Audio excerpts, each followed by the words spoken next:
नमस्कार। विश्व कोभिड-19 अथवा कोरोना भाइरसले आक्रान्त छ। नेपाल पनि त्योबाट अछुतो छैन। नेपालका विभिन्न क्षेत्र कोभिडका कारण समस्यामा छ। सबैभन्दा धेरै व्यापार व्यवसायमा समस्या देखिएको छ।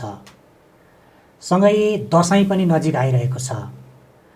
व्यापार व्यवसाय, दशैं, कोभिड, कोरोना लगायतका विषयमा कुराकानी गर्न आज हामीले एकजना व्यवसायीलाई यहाँ निमन्त्रणा गरेका छौँ। नेपाल राष्ट्रिय व्यवसायी महासङ्घका प्रथम उपाध्यक्ष नयनबहादुर पण्डित छेत्रीलाई यो कार्यक्रममा म हार्दिक स्वागत गर्दछु। स्वागत छ। धन्यवाद। मैले अलिकति भूमिकामा पनि भने विशेष गरी यो कोभिडको कारण अहिले व्यापार व्यवसायको अवस्था के छ अलिकति बताइदिनुहोस् न। विश्वव्यापी कोभिड-19ले गर्दाखेरि हाम्रो देशमा पनि व्यापार व्यवसायहरू ठप्पै छ। केही व्यवसायहरू राम्रा होलान्, तर हामी जुन व्यवसाय गर्छौँ जस्तो फेन्सी व्यवसाय, साडीहरू भए, जुत्ता चप्पल, कस्मेटिक यस्ता टाइपका यी जुन व्यवसायहरूको चाहिँ एकदमै चाहिँ नभएको अवस्था छ। यसले चाहिँ अब व्यवसायहरूलाई एकदम आक्रान्त पारेको छ। कस्तो कस्तो समस्यामा हुनुहुन्छ अहिले तपाईँहरू? यो अलिकति तपाईँहरूले भोग्नुभएको पीडा अलिकति बताइदिनुहोस् न। व्यवसायहरूले यति लामो लकडाउन हुन्छ, लगभग अब त 6 महिना भयो नि त। चाहे लकडाउन, चाहे त्यो सटडाउन, चाहे निषेधाज्ञा जे भए पनि कारोबार भएको छैन। बिचमा केही समय खुलेको थियो, केही आशाहरू पनि पलाएका थिए। पक्कै पनि अब यो एउटा व्यवसाय पुरानो लयमा फर्किन्छ भनेर व्यवसायहरू आशातीत थिए। तर अचानक फेरि यो कोभिडका चाहिँ बिरामीहरू जुन कोभिड लाग्न थाल्यो, उपत्यका लगायत नेपालभरिका चाहिँ व्यक्तिहरूलाई, त्यसपछि सरकारले निषेधाज्ञा सुरु गरियो। त्यसपछि त झनै व्यवसाय बिग्रियो र समस्याको कुराहरूमा चाहिँ हामीसँग आबद्ध व्यवसायी साथीहरू प्रायः जस्तो सटर लेभलमा साना र मझौला व्यवसायहरू हुनुहुन्छ र ठुला व्यवसायलाई पनि यी समस्याहरू पक्कै पनि परेका छन्। कोही पनि अछुतो छैन र विशेष गरी व्यवसायहरूलाई सबभन्दा समस्या भनेको घर भाडा। व्यवसाय नभएपछि त घर भाडा तिर्न गाह्रो हुन्छ। कतिपय व्यवसायहरूले बैङ्कबाट, सहकारीबाट, व्यक्तिबाट व्यवसाय सञ्चालन गर्नको लागि ऋणहरू लिएका हुन्छन्। त्यसका ब्याज कतिले त साउँ पनि माग्छन् होला। त्यो बुझाउन पनि गाह्रो छ र आफ्ना भएका चाहिँ कर्मचारी स्टाफहरूको तलब, उहाँहरूलाई पनि तलब दिन सकेको अवस्था छैन। कति हामीसँग आश्रित चाहिँ दक्ष भाइहरू हुनुहुन्छ, उहाँहरू पनि बेरोजगार हुनुभएको छ। जुन कि हाम्रो व्यवसाय चल्दै पो उहाँहरूले तलब पाउनुहुन्थ्यो, त्यो पनि नपाएको अवस्था छ। समग्र रूपमा धेरै जसो व्यवसायलाई यो कोभिडले चाहिँ अप्ठ्यारोमै पारेको छ र समस्या छ भनेर साध्यै छैन। विशेष गरी यहाँले व्यापार व्यवसायसँगै मुख्य गरी चीनबाट सामानहरू ल्याएर यता बिक्री वितरण गर्नुहुन्थ्यो। यो कोभिड फेरि चीनबाटै उत्पादन भयो होइन? त्यहीँबाट उत्पादन भएको र त्यहीँबाट कारोबार गर्नुपर्दा सबभन्दा समस्या त त्यहाँका व्यवसायीहरू होलान्। कस्तो छ यो रसुवा नाका, तातोपानी नाकामा विशेष गरी चाइनाबाट व्यापार गर्नेहरूको अवस्था के छ? समग्र रूपमा भन्ने हो भने कुनै पनि व्यवसायले कुनै न कुनै बाटो अपनाएर व्यवसाय गरेको हुन्छ। बाइचान्स व्यक्तिगत रूपमा म र हामीसँग आबद्ध व्यवसायी साथीहरू धेरै जस्तो चाइनाबाट माल सामान यहाँ ल्याएर व्यवसाय गर्ने मध्येमा परे। यो संजोग पनि हो। जस्तो दक्षिणको नाकामा त्यस्तो खासै समस्याहरू छैन। उहाँहरू जसले दक्षिणबाट ल्याउनुहुन्छ, केही समय त्यहाँ पनि डिस्टर्बहरू भयो होला, समस्या पनि भयो होला। फेरि पनि समस्याको बावजुद पनि सुचारू पनि भएको अवस्था छ। तर चाइना र नेपालको जुन हाम्रो यो बाटो छ, त्यो अझै पनि चाहिँ त्यति राम्रो भौतिक हिसाबले पनि हाम्रो बाटोहरू त्यति बलिया र पक्का छैनन्। र हरेक साल बर्खा याममा यो कोभिड नहुँदा पनि जब बर्खा आउँथ्यो त्यतिखेर जस्तो तातोपानीकै कुरा गरौँ, बाह्रविसेकै कुरा गरौँ, कति सालदेखि सिन्धुपाल्चोक जिल्लामा जुरे पहिरो, त्यसपछि भूकम्प, त्यसपछि फेरि बाढी पहिरो, फेरि बाढी पहिरो, हालसाल पनि बाढी पहिरो, हिजो पनि बाढी पहिरो भनेपछि एक त हाम्रो प्राकृतिकले पनि त्यो सामान आउने बाटोलाई चाहिँ अवरोध गरेको छ। प्रकृतिले पनि साथ दिएको छैन। हामी व्यवसायलाई मात्रै नभइकन पुरा सिन्धुपाल्चोकवासी पनि यो भौतिक चाहिँ क्षतिले गर्दाखेरि आक्रान्त छन्। त्यस्तै गरी अहिलेको कोभिडले गर्दाखेरि त झन् चाइना सरकार र नेपाल सरकारको कूटनीतिक पहल कम भएको हो कि भन्ने हामी व्यवसायले महसुस गरेका छौँ। अब विविध कारणले गर्दाखेरि कैयौँ कन्टेनर सामानहरू रसुवागढीमा अड्केर बसेका छन् केरुङ नाकामा। त्यस्तै गरी तातोपानी नाकामा पनि सामानहरू चाहिँ त्यहाँ होल्ड भएर बसेको छ। एक त व्यवसायहरू कोरोनाको कारणले गर्दाखेरि त्यत्तिकै पीडित छन्, आर्थिक अवस्था दयनीय भइसकेको छ व्यवसायहरूको, र केही भएको पैसाले पनि भोलि राम्रो होला नि त भनेर चाडबाड लक्षित गरेर व्यवसायहरूले चाहिँ केही सामानहरू आफै भौतिक रूपमा जान नसके पनि त्यहाँ भएका आफ्ना चाहिँ एजेन्ट मार्फत अथवा राम्रो एउटा चाहिँ त्यहाँको व्यवसायीसँग सम्पर्क गरेर सामानहरू मगाएका छन्। ती सामानहरू पनि आज सहज रूपमा आएको अवस्था छैन। तपाईहरुले संस्थागत रूपमा यसको पहलको लागि के गर्नु भएन कि अथवा सुनिएन कि के छ यस विषयमा? हामी महासङ्घको चाहिँ प्रतिनिधिको हैसियतले र एउटा व्यवसायीको हैसियतले हामीले हाम्रो तर्फबाट हाम्रो बल बुताले भ्याएछौँ हामीले पहल गरेका छौँ। यही पहल गर्ने क्रममा माननीय नारायण काजी श्रेष्ठज्यूका गयौँ। त्यहाँ हामीले सरकारलाई चाहिँ यो आफ्नो चाहिँ मिटिङमा राख्नु पर्यो। व्यवसायीहरूको वास्तविक समस्याहरू छन्, यो समस्यालाई हल गर्नु पर्यो र कसरी हुन्छ। यो चाडबाडभन्दा अगाडि चाइनाका बोर्डरमा जस्तो तातोपानी खासा बोर्डरमा भएका सामान, केरुङमा भएका सामानहरू छिटोभन्दा छिटो नेपाल भित्र्याउने पहल गर्नु पर्यो भनेर सर्वप्रथम हामी त्यहाँ गयौँ। त्यसपछि हामीले यसलाई चाहिँ ब्रेक गरेनौँ, किनभने हामीले योभन्दा पहिला पनि भन्सार विभाग वाणिज्य चाहिँ सहायक मन्त्रीज्यूलाई पनि पहिला पनि हाम्रो चाहिँ प्रतिनिधिले भेटिसकेका थिए। हिमाल पारीको व्यवसाय सङ्घसँग प्रत्यक्ष सम्पर्क राख्ने हिमालय सीमापार व्यापार सङ्घ पनि ले पनि पहल गरेको मलाई राम्रोसँग थाहा छ। किनभने समस्या एउटै हो, जसले पहल गरे पनि हुन्छ, भोलि अरूले गरेर पहल गरे पनि हुन्छ, हामीले नै गर्नुपर्छ भन्ने छैन। तर व्यवसायको समस्याको समाधान हुनु पर्यो र यही पहल गर्ने क्रममा हामी पूर्व प्रधानमन्त्री शेरबहादुर जोबाज्यूकहाँ पनि गयौँ। त्यसपछि हामीले पूर्व प्रधानमन्त्री बाबुराम भट्टराईज्यूसँग पनि हामीले भेट्यौँ र हिजो हाम्रो सम्पूर्ण टिम उद्योग तथा वाणिज्य मन्त्री ज्यू कहाँ गएर हामीले कमसेकम 1.5 घन्टा त्यहाँ हाम्रा समस्याहरू अवगत गरायौँ र हामीले यो आश्वासन पाएका छौँ कि तपाईँहरूको वास्तविक समस्या छ, हामीले यो समस्यालाई नोटेट गरेका छौँ र छिटोभन्दा छिटो यो समस्या हामी हल गर्नपट्टि लाग्छौँ भनेर हामीलाई हिजो मात्रै उहाँले भन्नुभएको छ। यहाँले अघि उठाउनु भयो नि नाकामा सामान अलपत्र भन्नुभयो नि, किन अलपत्र भयो, के कारणले त्यस्तो भइरहेछ? उहाँहरूको सरकारी निकायको चाहिँ आश्वासन के थियो यहाँहरूलाई? अब चाहिँ हामी के गर्छौँ भन्ने थियो, किन समस्या भयो भन्ने थियो उहाँहरूको? सरसर्ती बुझ्दाखेरि सुरुमा त यो सामान रोकेको झन्डै चाइनिज न्यू इयर भन्दा अगाडिको सामान छ। सर्वप्रथम त चाइनिज न्यू इयर हाम्रो नेपालकै जस्तै चाइना पनि न्यू इयरलाई भव्य मनाइन्छ, त्यतिखेर छुट्टी पनि हुन्छ। त्यो बेलामा त्यहाँ सामान होल्ड भयो। त्यसको लगत्तै चाइनामा कोभिड सुरु भयो। कोभिड सुरु हुने बित्तिकै अब चाहिँ बोर्डर लक गर्नु स्वाभाविकै हो त्यो, किनभने जाहेर सुरक्षाको स्वास्थ्य सुरक्षाको हिसाबले पनि बोर्डर लक गर्नु स्वाभाविकै हो। र जब चाइनामा कोभिड नियन्त्रण भयो त्यसपछि नेपालमा कोभिड सुरु भयो। यहाँ चाहिँ अब रोगहरू यहाँ बढ्ने बित्तिकै हामी कहाँ लकडाउन भयो। लकडाउन हुने बित्तिकै के भइदियो त भने अब त्यो सामान चाहिँ छुटाउन जान त्यो डिक्लेयर गर्नुको लागि चाहिँ जाने वातावरण बनेर व्यवसायीहरू अन्यलमा भए। यस्तो स्थिति भयो कि यो कोभिड चाहिँ झ्यालबाट हेऱ्यो भने पनि सर्छ, त्यहाँसम्मको मान्छेहरूलाई त्रास भयो। आशा के थियो भन्दाखेरि यो लामो समय रहँदैन, यो छिट्टै कन्ट्रोलमा आउँछ भन्ने मलाई लगायत धेरै मान्छेहरूलाई त्यो भयो होला। किनभने उदाहरण जुन वुहानमा कोभिड भयो त्यो त छिट्टै नियन्त्रणमा आयो।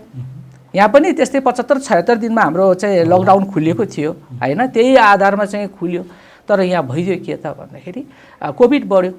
कोभिड बढिसकेपछि अब चाइनाले पनि आफ्नो स्वास्थ्य सुरक्षालाई त ध्यान दिनु पर्यो नि त। परिसकेपछि कतिपल्टको प्रयासबाट अब मलाई सुन्नमा आएको छ एक दिनमा 8 कन्टेनर मात्र केरुङ नाकाबाट छोड्ने भनेर मलाई सुन्नमा आएको छ।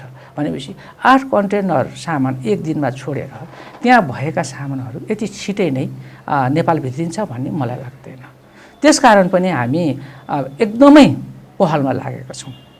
अब सरकारले यहाँहरूलाई के गरिदिनुपर्छ भन्ने तपाईँहरूको दबाब माग चाहिँ के छ यसमा? अब हाम्रो माग भनेको चाहिँ बोर्डरमा रहेको सामान जति सक्दो छिटो नेपाल भित्रिन पर्यो। त्यसको लागि सरकारी स्तरबाट सम्बन्धित निकायले कूटनीतिक प्रयास गरेर नेपाली व्यवसायीहरूको त्यहाँ अड्केका सामानहरू छिटोभन्दा छिटो यहाँ भित्राउने पहल गरिदिनु पर्यो र जसले गर्दाखेरि नेपाल सरकारलाई राजस्व पनि आउँछ र अलिअलि भएका पुँजी पनि त्यहाँ ब्लक भएर बसेको छ नेपाली व्यवसायीहरूको। कमसेकम ती सामान आयो भने हैन आपूर्ति व्यवस्था पनि सहज हुन्छ र धेरै व्यवसायहरू आशातीत छन् कि अगाडि कोभिड हुँदाहुँदै पनि हाम्रो नेपालमा 2वटा ठुल्ठुला चाडपर्वहरू आइराखेका छन्। पक्कै पनि त्यो चाडपर्वमा चाहिँ केही सामान माल वस्तुहरू चाहिँ बिक्री हुन्छ भन्ने आशा छ। हौ लाखे नाति, हौ नाति, हौ बाजे, हौ कता हिँडेको गजबको भएर? अनि ब्ल्याक हर्सको जुत्ता लगाएपछि गजबको देखिँदैन त? ए हो र, मेरो पनि ब्ल्याक हर्स जुत्ता त हो। त्यही भएर बाजेलाई पनि गजबको देखिरहेछ नि। हौ त्यो बाउ चाहिँ के भएको तेरो? नाना थरी जुत्ता लाएर गुडुङडुङ हिँडिरहेको छ, त्यसलाई सम्झेर मैले यहाँ जुत्ता ल्याइदिएको छु। यी बाजेदेखि नातिसम्म 1914 देखि अहिलेसम्म इमान इज्जत र प्रेस्टिज भएकोले लाउने जुत्ता यही हो, ब्ल्याक हर्स।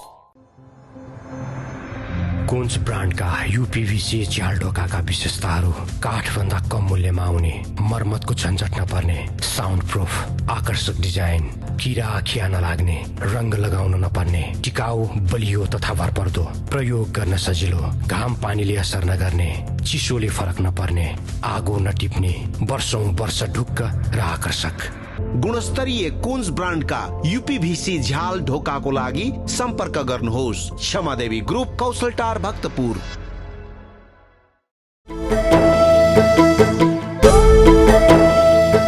सरकारको तथ्याङ्क हेर्ने हो भने नि राजस्व सङ्कलनमा एकदम मन्दी आएको छ। कोभिडको कारण सामान बाटोमा अलपत्र भएर बसिरहेको छ।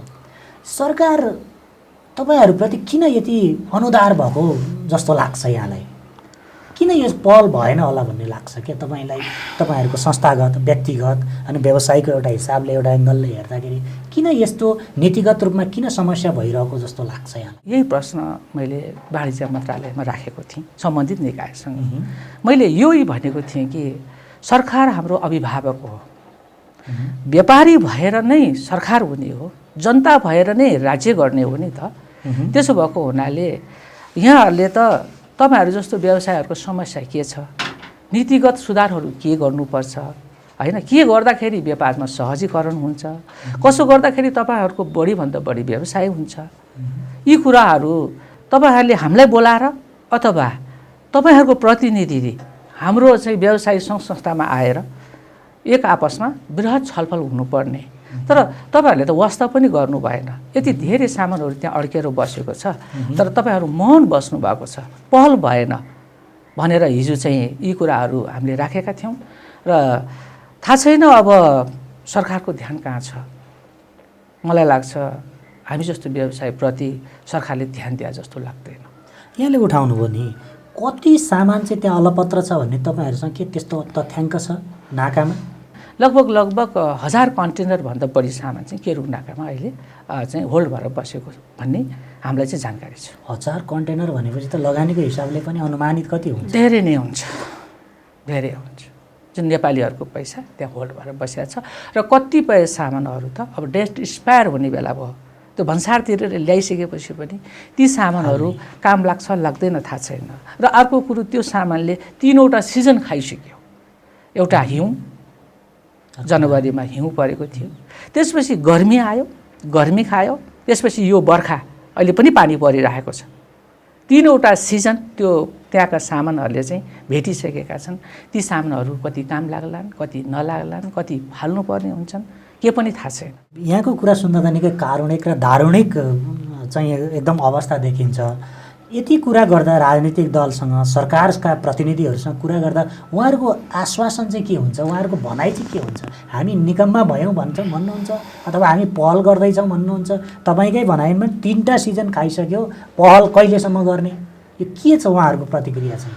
हामीलाई उहाँहरूले दिनुभएको आश्वासन चाहिँ यो वास्तविक समस्या हो, तपाईँहरूले उठाउनु भएको एकदम जटिल समस्या छ, यी कुराहरू हामीले अध्ययन गरिराखेका छौँ, हामीले बुझि पनि राखेका छौँ र हामी एउटा सिस्टममा सम्बन्धित निकायसँग अथवा चाइनाको कुनै एउटा भनौँ न सरकारी निकायसँग हामी वार्तालापमा बस्दैछौँ र यी सबै समस्याहरू छिटोभन्दा छिटो समाधान गर्नको लागि हामी चाहिँ पहल गर्छौँ र तपाईँहरू आशा गर्नुहोस् यो छिटै चाहिँ यो समस्याको समाधान हुन्छ भनेर भन्नुभएको छ। यहाँले अघि भर्खरै उठाउनु भयो दक्षिणको नाकाभन्दा उत्तरको नाकाप्रति चाहिँ अलिकति व्यापार व्यवसाय गर्नेहरू अलिक बढी पीडित छन् भन्ने खालको आशयको यहाँले कुरा उठाउनु भयो। सम्भावनाको हिसाबले दक्षिणबाट चाइनाको सामानै ल्याउँदा नि 45 दिनभन्दा धेरै लाग्छ।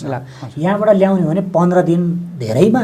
हामीले यहाँ भन्सार प्रमुख पनि हुनुहुन्छ तातो पानीको, उहाँलाई नि एक दिन बोलाएर कुरा गरेका थियौँ। उहाँले भन्नुहुन्छ धेरै सम्भावना छ यो नाकामा भन्नुहुन्छ, तर सधैँ यही समस्या हुन्छ।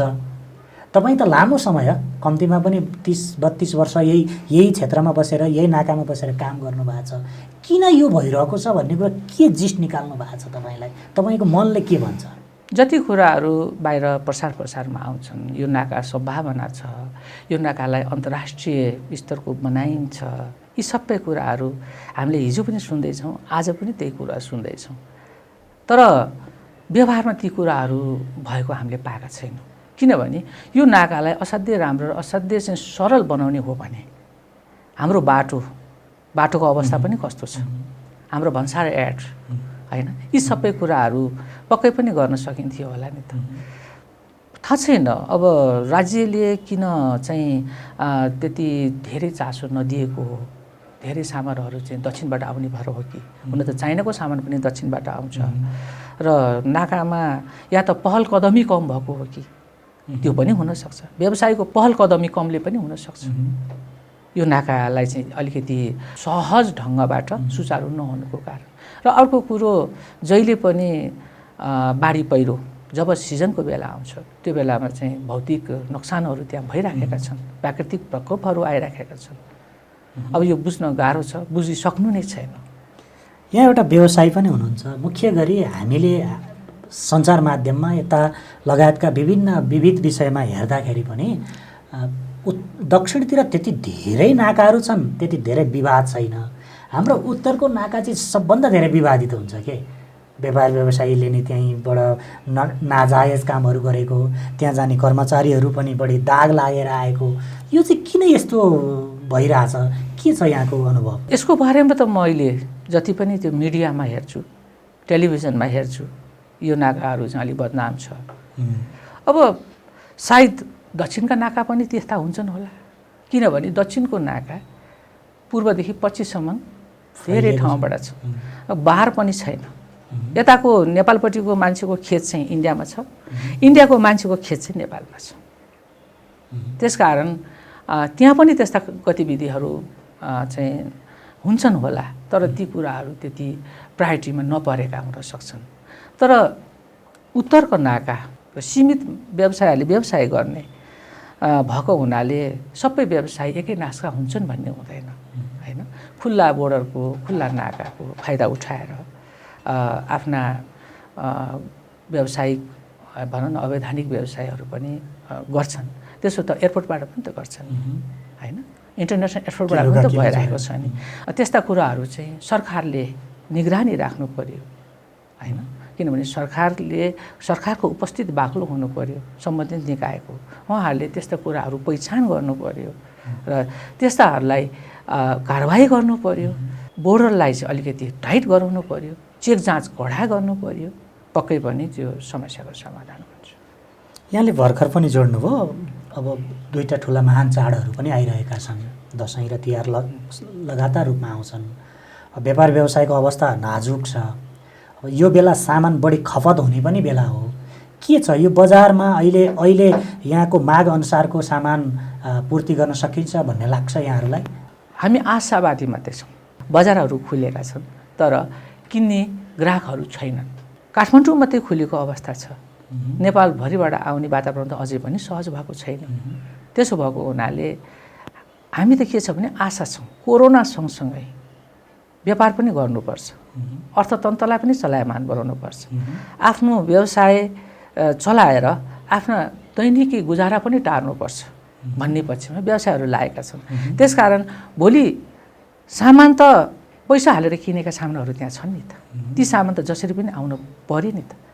व्यापार त भोलि सामान आइसकेपछि हुन्छ कि हुँदैन, ती भोलिका कुरा हुन्। तर हामीले आशा के राखेका छौँ भने सामान भइसकेपछि नजिकै आएको चाडपर्वलाई लक्षित पक्कै पनि पहिलाको जस्तो नभए पनि 15%, 20%, 30%, 40% पक्कै पनि हुन्छ। र सामान आउने पनि पहिलाको हिसाबले अहिले हालसालै हालेको सामानहरू त त्यहाँ छैन। कुनै सामान चाहिँ त्यो गर्मीमा बिक्ने सामान छ, ल्याएर डम्पै गरेर राख्ने हो। तपाईँको दसैँ लक्षित सबै सामानहरू त छैनन् नि त, चाइना पनि जान सकेका छैनन्। खालि के भने आफ्नो पैसा परेको सामानहरू आफ्नो गोदाममा आएर बसोस्। र त्यहाँ सबै रेडमेड जुत्ता चप्पल मात्रै छैन नि त, त्यहाँ मेटेरियलहरू पनि छन्, जुन मेटेरियल ल्याएर यहाँ म्यानुफ्याक्चरिङहरू हुन्छ, ब्याट्रीहरू होलान्, धेरै सामानहरू त्यहाँ होलान् नि त। रेडमेड मात्रै कुरा त आउँदैन, जुत्ता चप्पलको मात्रै कुराहरू आउँदैन, मेसिनरी औजारहरू होलान्, तिनीहरू त काम लाग्यो नि त। रेडमेडहरू अफ सिजनका होलान्, चप्पल अहिले अब नबिक्ला तर आगो त बिक्छ नि। पैसा हालेको सामान त घरमा ल्यायो भने त व्यवसायले शान्ति त हुन्छ नि। यदि सामान आएन भने त समस्या त देखिने हो नि त। त्यसको लागि तपाईँहरूले केही अब अर्को नाका अथवा केही प्रयोग गर्ने अथवा वैकल्पिक रूपमा केही गर्नु भएको छ कि अब उही आशावादी मात्रै बन्ने हो? त्यो सामान आएन भने त उपभोक्ताहरू त मारमा पर्ने भए, व्यापारी त आफै मारमा पर्नु नै हुन्छ। वैकल्पिक केही त्यस्तो सोच्नु भएको छ? केही व्यवसायहरू जो आर्थिक हिसाबले उहाँहरूले त्यहाँ सामान होल्ड हुँदाखेरि पनि केही सामानहरू अर्को बाटो जसरी कन्टेनरबाट 22C भनौँ न, वीरगञ्ज अथवा विराटनगर हुँदै ल्याउने सामानहरू केही व्यवसायले आफ्नो सिपमेन्टहरू चलाउनु भएको होला, चढाउनु भएको होला। तर सिङ्गल पुँजी भएको व्यवसायहरूको त पुँजी त्यहाँ गएर ब्लक भएको छ नि त। या डिमान्ड छ भन्ने बित्तिकै आफूसँग तुरुन्त पैसा त हुँदैन नि। त्यसो भएको हुनाले केही व्यवसायहरूले जोसँग जगेडा पैसा छ उहाँहरूले वैकल्पिक रूपमा व्यवसाय गर्न सकिन्छ भन्ने हिसाबले सामान हाल्नुभएको होला। तर धेरै व्यवसायहरूको पुँजी नै त्यहाँ ब्लक भइसकेपछि त थन्किएर बसेका छन्। अब राज्यले के गर्नुपर्छ? यो दसैँ तिहार यी लगायतका छन्, व्यापारको छ, कोभिडको कुरा छ, राज्यले नीतिगत रूपमा के गर्नुपर्छ भन्ने तपाईँहरूको माग हुन्छ? अब सबै किसिमका व्यवसाय संस्थाका चाहिँ प्रतिनिधि, स्वास्थ्यकर्मी अनि व्यवसायमा भएका अप्ठ्यारा कुराहरू, नीतिगत कुराहरू कतिपय नीतिमा छ, व्यवहारमा अरू नै भइसकेको छ। ती कुराहरू सबै परिमार्जन गर्नुपर्छ। र अब व्यवसाय के कसरी गर्ने त? आत्मनिर्भर मात्रै हुने भन्ने कुराहरू छ। आत्मनिर्भर कसरी गराउन सकिन्छ? जो प्रत्यक्ष रूपमा व्यवसाय गरेको छ, वो व्यवसायमा अनुभवी छ, त्यस्ता व्यवसाय साथीहरूसँग छलफल गरेर एउटा निचोड निकालेर अब राज्य आत्मनिर्भरपट्टि लाग्नुपर्छ। त्यो अनुरूपको नीति निर्माण गरिदिनु पर्यो। यहाँको अलिकति व्यक्तिगत कुरा, अनुभवको कुरा, यत्रो लामो समय व्यापार व्यवसायमा लागेर के पाउनुभयो अनि के गुमाउनुभयो? प्रश्न त अलि जटिल छ। अब लामो समय व्यवसाय गरेर मैले आफ्नो आर्थिक हैसियतलाई अलिकति बढाएँ र थुप्रै व्यवसायी साथीहरूसँग मेरो चिन्जान भयो, थुप्रैसँग अन्तर्क्रिया गर्ने चाहिँ एउटा मौका पाएँ। व्यवसायले नै गर्दा मलाई एउटा पहिचान, नयनबहादुर पण्डित छेत्री भनेर एउटा पहिचान बनायो। मैले आफ्नो दैनिक आर्थिक क्रियाकलापहरूलाई सहज रूपमा आफ्ना दिनचर्याहरू गुजार्न सकेँ र थुप्रै अनुभवहरू पनि मैले बटुलेँ। मैले पाएका कुराहरू धेरै छन्। गुमाएका त्यस्तो गुमाए जस्तो लाग्दैन, किनभने म जब मान्छे जन्मिन्छ हरेक कुरो पाउनकै लागि गर्छु। केही हासिल गर्नको लागि अगाडि बढ्छ। तर मैले पाएकै छु त्यस्तो के गुमाएँ होला, गुमाएको त मैले खासै छैन। हौ लाखे नाति, हौ नाति, हौ बाजे, हौ कता हिँडेको गजबको भएर? अनि ब्ल्याक हर्सको जुत्ता लगाएपछि गजबको देखिँदैन त? ए हो र, मेरो पनि ब्ल्याक हर्स जुत्ता त हो। त्यही भएर बाजेलाई पनि गजबको देखिरहेछ नि। हौ त्यो बाउ चाहिँ के भएको तेरो? नाना थरी जुत्ता लाएर गुटुङटुङ हिँडिरहेको छ, त्यसलाई सम्झेर मैले यहाँ जुत्ता ल्याइदिएको छु। यी बाजेदेखि नातिसम्म 19 फाउन्टेनदेखि अहिलेसम्म इमान इज्जत र प्रेस्टिज भएकोले लाउने जुत्ता यही हो, ब्ल्याक हर्स। कुन्स ब्रान्डका युपिभिसी झ्याल ढोकाका विशेषताहरू काठभन्दा कम मूल्यमा आउने, मर्मतको झन्झट नपर्ने, साउन्ड प्रुफ, आकर्षक डिजाइन, किरा खिया नलाग्ने, रंग लगाउन नपर्ने, टिकाउ, बलियो तथा भरपर्दो, प्रयोग गर्न सजिलो, घाम पानीले असर नगर्ने, चिसोले फरक नपर्ने, आगो नटिप्ने, वर्षौं वर्ष ढुक्क र आकर्षक। गुणस्तरीय कुन्स ब्रान्डका युपीभिसी झ्याल ढोकाको लागि सम्पर्क गर्नुहोस्। क्षमादेवी ग्रुप, कौशलटार, भक्तपुर।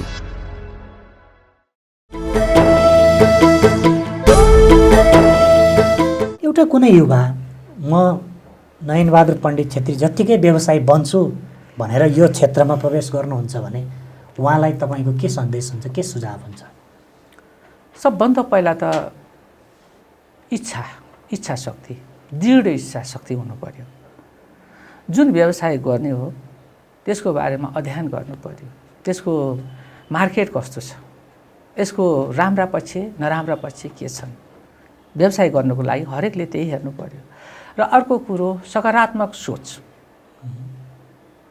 सकारात्मक सोच। र म कसैसँग केही लिएको छु भने उसलाई पनि मैले केही दिनुपर्छ भन्ने भावना हुनु पर्यो। जस्तै व्यवसायमा विश्वासको आधारमा उधारो पाइन्छ, मैले पाएको उधारोलाई नाफा मैले राखेर जोसँग मैले सामान लिएँ उसलाई हुबहु फर्काउन सक्नुपर्छ। व्यापारमा त्यो हुने बित्तिकै पुँजीको पनि आवश्यकता पर्दैन, अलिअलि पुँजी त चाहिन्छ।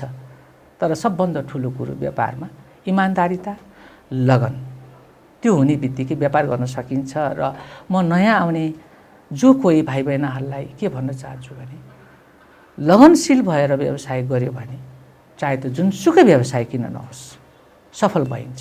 तर प्रयास गरेको गर्नुपर्छ, हतोत्साही हुनु हुँदैन, पक्कै पनि सफल हुन सकिन्छ। र त्यसको लागि सबभन्दा चाहिँ महत्त्वपूर्ण कुरा चाहिँ लगनशील, मेहनत, इमान्दारिता र सकारात्मक सोच राख्यो भने पक्कै पनि सफल भइन्छ। नेपालको राज्य संयन्त्र अथवा यहाँको राज्य प्रणाली व्यापार व्यवसायको लागि कति उदार छ? यहाँ उसको नीति नियमहरू कतिको उदार छ कि व्यापार व्यवसायलाई कन्ट्रोल गर्ने खालको छ कि मास्ने खालको छ कि अथवा न्याक्ने खालको छ? के छ यो तपाईँको अनुभवले? राज्यको नीति भनेको राज्यले बनाएका नियमहरू हेर्ने हो भने उदार छ, धेरै सजिलो छ, धेरै सहयोगी छ, अप्ठ्यारो छैन। तर कतिपय कुराहरू कागजमा हुँदै पनि चाहिँ व्यवहारमा ती कुराहरू लागू भएको छैन। गतिविधि, पुरानो गतिविधि अझै पनि त्यो चाहिँ सकिएको अवस्था छैन। अहिले चाहिँ बिचमा छ, अलिअलि पुरानो छ। नीति सबै नयाँ भए तापनि नीति पनि पुरानो नीति छ। जस्तो कालाबजारी ऐन, त्यो पुरानो अहिले पनि लागू छ, समय कहाँबाट कहाँ पुगिसक्यो होइन। भनेपछि नीति पनि कतिपय पुराना छन्, नयाँ नीतिहरू पनि आएका छन्। व्यवसाय गर्न स्वतन्त्र छ, जो कोहीले पनि व्यवसाय गर्न पाउँछ, यसमा दुई मतै छैन।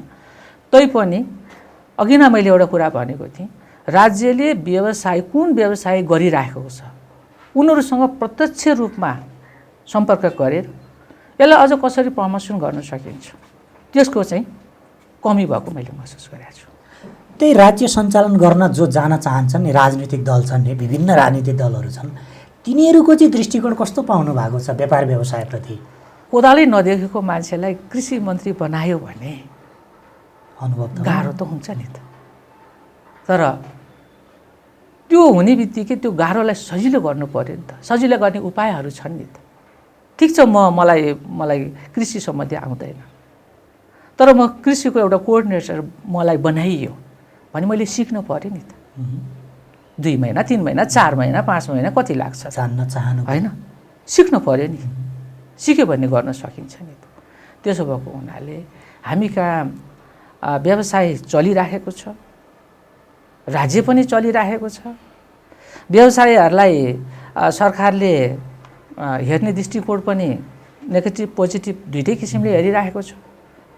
तर थाहा छैन हाम्रो वास्तविक व्यवसाय चाहिँ के भन्ने कुरो हामीलाई पनि थाहा छैन। हाम्रो आफ्नो ओन नेपालको व्यवसाय चाहिँ के त भनौँ न, झम्मै कुरो बाहिरबाट ल्याइएको छ, उत्पादनको छैन। आजकै तपाईँ न्युजमा हेर्नुहोस् कति % प्याज इन्डियाबाट आयो भनेको छ। राज्यले त प्रत्याभूति दिनु पर्यो नि त। मैले एकजना कुनै बेला वाणिज्य मन्त्रीज्यूलाई भनेको थिएँ, हुन्छ वर्षीय योजना बनाउनुहोस् न। हामी कृषि प्रधान देश भन्छौँ, सबै सामान बाहिरबाट ल्याउँछौँ, आलु बाहिरबाट ल्याउँछौँ, प्याज बाहिरबाट ल्याउँछौँ, लसुन ल्याउँछौँ, प्रत्याभूति दिनुहोस् न। तपाईँहरू लगानी गर्नुहोस्, 5 वर्षपछि हामी प्याज आउन दिँदैनौँ, लसुन आउन दिँदैनौँ भनौँ, आइटम बाई आइटम हामी आउन दिँदैनौँ। हामी फाइनली रोक्छौँ। जुनसुकै सरकारले नेतृत्व गरे पनि ती चिजलाई हामी होल्डै गर्छौँ भन्नुहोस् न। भोलि म कृषिमा म चाहिँ मेरो गाउँको खेतमा गएर होइन विज्ञहरू लगेर म कहाँ के फल्छ त, प्याज फल्छ कि फल्दैन, लसुन फल्छ कि फल्दैन होइन, त्यो गर्छु नि त। भनेपछि हामी कहाँ नीति सबै छ। कृषिले अनुदान पनि भयङ्करै पाएको छ। खोइ त कृषि त्यो त यहाँहरू जस्तो व्यवसायीको पनि त समस्या हो नि त। यहाँहरूले पनि त त्यतातिर लाग्नु पर्यो नि। लागेर भएन नि त। व्यवसायमा नाफा चाहियो नि त। नो प्रफिट व्यवसाय हुन सक्दैन। व्यवसायमा दुईवटा कुरा हुन्छ, या घाटा या नाफा। अब यहाँ चाहिँ हामी कृषि गर्ने अनि लुरु चाहिँ बाहिरबाट आउने, सजिलोसँग आउने, ठेलाबाट आउने, साइकलबाट आउने, मोटरसाइकलको पछाडि राखेर आउने, ट्रकबाट आउने होइन भइसकेपछि अनि यहाँ लगानी गरेको व्यवसाय चाहिँ म चाहिँ राष्ट्रवादी, म चाहिँ कृषि क्रान्ति गर्छु, कृषिमा गरेर देखाउँछु होइन, डुब्नु त छैन होइन। अनि के अलिअलि भएको थियो बाबुराजुको सम्पत्ति अलिअलि भएको नि अब सिध्याउ नि त। नीतिमा ठेट नीति हुन पर्यो कि तपाईँहरू लगानी गर्नुहोस्, हामी भयौँ, अब तपाईँ प्याज रोप्नुहोस्, म प्याज रोप्न जान्छु। सानो फल्ने प्याज ठुलो फल्छ नि त। अहिले किन नेपाली लसुन सानो छ त भन्दाखेरि त्यो आफ्नो घरको लागि रोप्या छ। अलिकति बच्यो भनेदेखि चाहिँ पसला लगाएर बेच्ने, नभयो भने आफ्नै लागि खाने। अब बाहिरबाट आउने लसुन यति ठुलो आउँछ, एउटा पोटी छोडायो भने तरकारी के अरे भान्साको लागि एउटा एक थरी साग तरकारीको लागि पुग्छ। मान्छेले त सजिलो खान्छ नि त। उपभोक्ताको त दोष होइन नि त।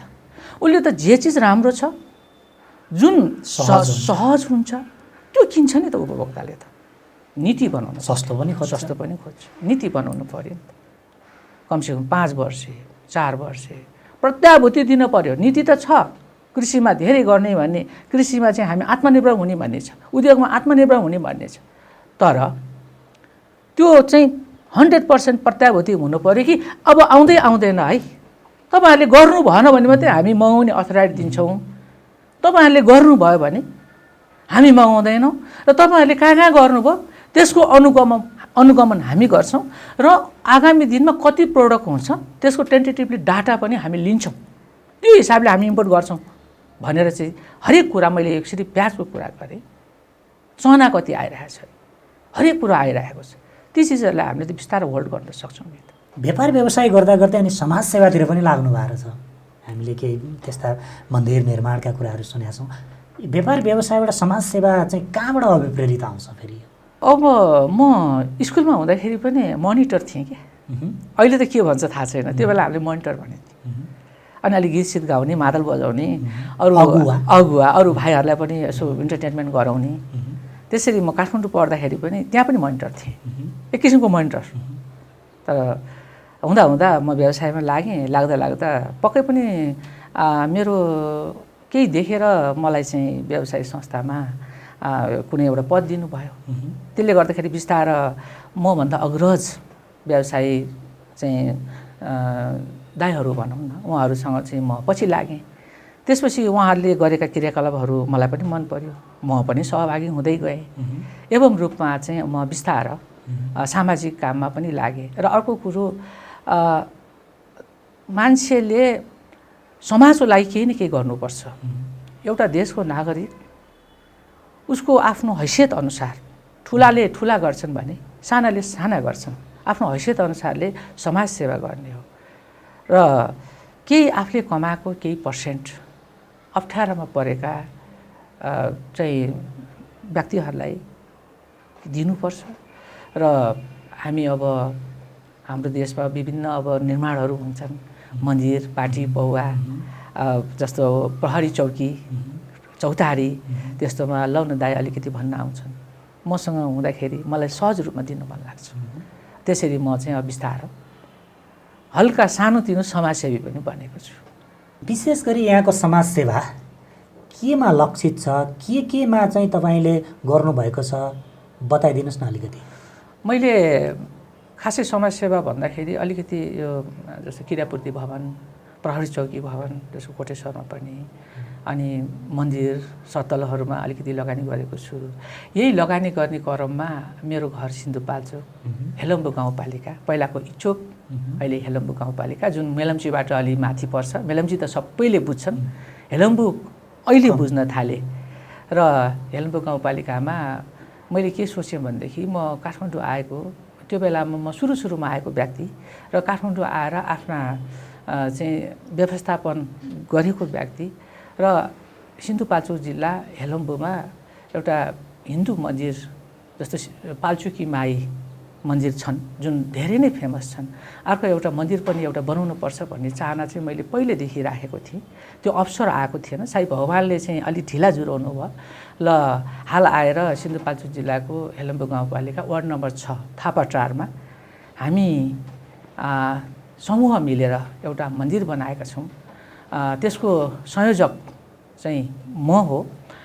त्यो मन्दिर जहाँसम्म लाग्छ मेलम्चीभन्दा माथिको शिव मन्दिर पक्कै पनि राम्रो मन्दिर मध्येमा पर्छ होला, किनभने मलाई पनि थाहा छैन सिन्धुपाल्चोक जिल्लामा कुन कुन मन्दिरहरू भौतिक रूपमा कस्ता छन् संरचनाहरू, ती सबै म घुमेको छैन। र सकेसम्म हामीले त्यो मन्दिरलाई भव्य र राम्रो बनाउन कोसिस गऱ्यौँ, जुन अहिले लगभग सम्पन्न भइसकेको छ। थोरै काम मात्रै बाँकी छ। र मन्दिर बनाउनको लागि म संयोजक भएको नाताले विशेष गरी मेरो समितिमा भएका सम्पूर्ण चाहिँ टिम, गाउँका सम्पूर्ण गाउँले दाजुभाइ र मैले चिने जानेका साथीभाइहरू, प्रदेश सरकार अनि सांसद कोषका रकम लगायत हेलम्बु गाउँपालिकाको पनि रकम त्यसमा परेको छ। र विशेष गरी हेलम्बु गाउँपालिकाले चाहिँ यो लकडाउनको बेलामा पनि त्यो मन्दिर सम्पन्न गर्नुपर्ने थियो। त्यतिखेर हेलम्बु गाउँपालिकाले बहुतै त्यो आवत जावतको लागि, डकुमेन्टेसनको लागि पनि धेरै नै सहयोग गरेको छ। र त्यो मन्दिर पक्कै पनि अब उद्घाटनको तयारीमा छ, तर यो कोभिडले गर्दाखेरि अहिले चाहिँ होल्ड छ। जहाँसम्म लाग्छ छिटोभन्दा छिटो त्यो मन्दिरको हामी उद्घाटन गर्छौँ। धन्यवाद। व्यस्तताका बिच पनि हामीलाई समय दिनुभयो, यहाँलाई धन्यवाद। धन्यवाद। यहाँले पनि मलाई आफ्ना विचारहरू, आफ्ना भनाइहरू यहाँको महत्त्वपूर्ण र लोकप्रिय मिडियामा राख्ने मौका दिनुभयो। यहाँलाई पनि धेरै धेरै धन्यवाद। सम्पूर्ण टिमलाई नमस्ते, धन्यवाद।